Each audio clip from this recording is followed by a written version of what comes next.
Essa semana, numa turma de terceiro ano, nós propusemos um debate sobre os signos. Não sei se foi bem uma sugestão dada por um dos alunos. Nós começamos a refletir sobre sonhos e depois apareceu a ideia dos signos. Eu acho que essa última foi ideia minha porque a gente vê muito nessas redes sociais postagens sobre signos, né?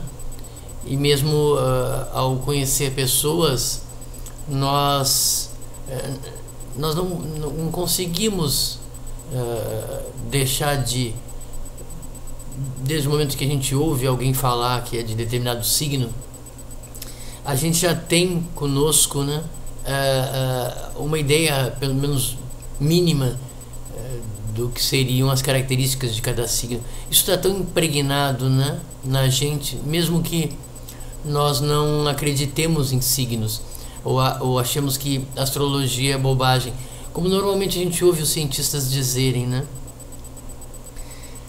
Agora, uma das questões que apareceram nesse debate com essa turma de terceiro ano foi que, ainda que não se possa provar que planetas ou constelações afetem as pessoas, no mínimo a postura esperada por parte de qualquer pessoa e até mesmo de cientistas é que eles tenham uma certa tolerância ou ainda reconheçam que, na medida que não possam provar que existem influências ou rejeitar que existam influências de planetas e estrelas sobre os seres humanos, né? Eles também não podem provar que não existe influência alguma, né? No entanto, o que a gente vê é preconceito, né? Como se essa questão já tivesse sido resolvida. Eu procurei tentar mostrar para os alunos os dois lados, que existem semelhanças entre pessoas do mesmo signo. O virginiano, por exemplo, tende a ser perfeccionista, metódico, organizado, até excessivamente, né? O taurino, por exemplo, conheço muitos taurinos, tende a ser muito teimoso e tem um prazer por comida, ainda mais se for uma boa comida ou uma boa bebida, vinho, por exemplo.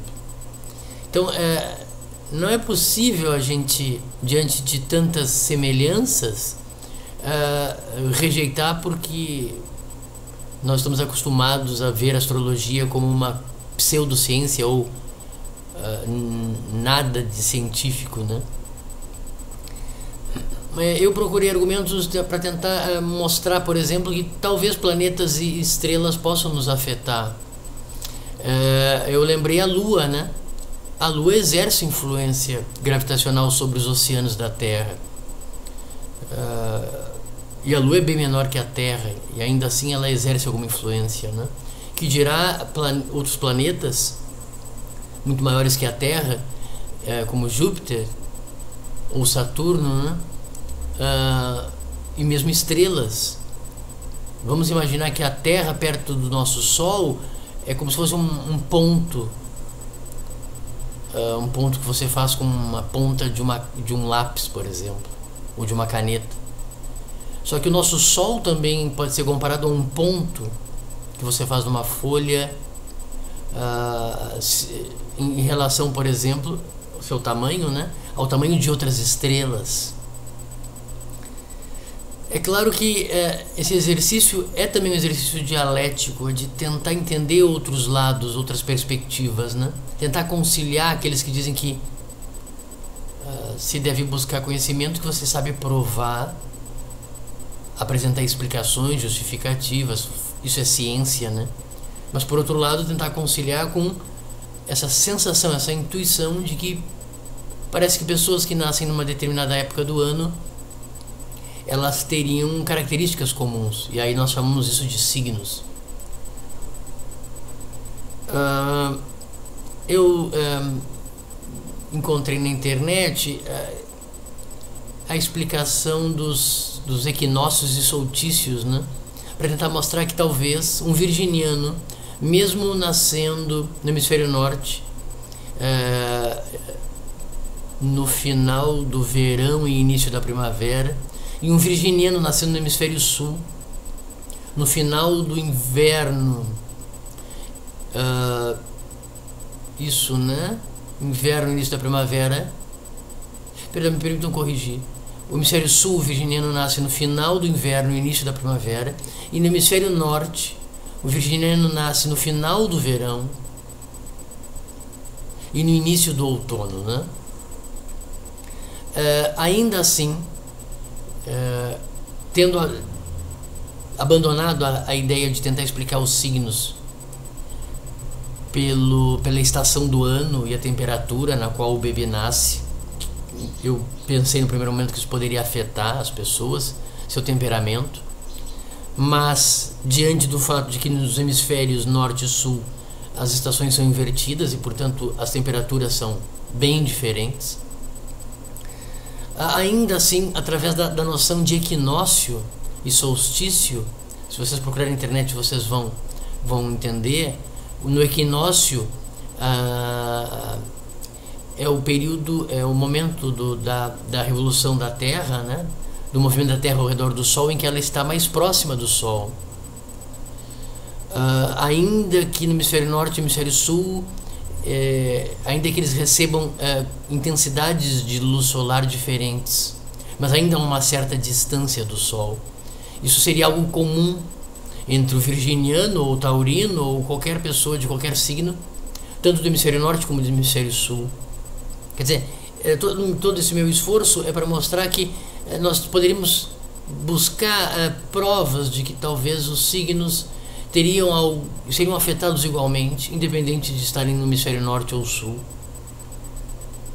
É claro que é um outro aspecto interessante que surgiu em aula, foi uma descoberta ocorrida em aula, é que por que os astros ou planetas ou estrelas nos afetariam só no momento do nascimento, em que o bebê sai do ventre materno, né?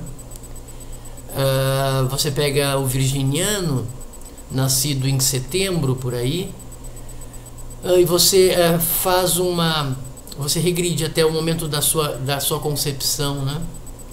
Porque nós não podemos pensar que o virginiano é afetado no momento em que o espermatozoide se funde ao óvulo e aí começa um novo ser. Ou talvez alguém pense, como alguns alunos sugeriram, por que não pensar que no surgimento do espermatozoide ele já é afetado? Embora talvez essa afetação ela não seja tão forte quanto se poderia pensar quando ocorre a união entre espermatozoide e óvulo. Um virginiano que nasce em setembro, né? Agosto, julho, junho, maio, abril, março. 3, 6, 7. Março.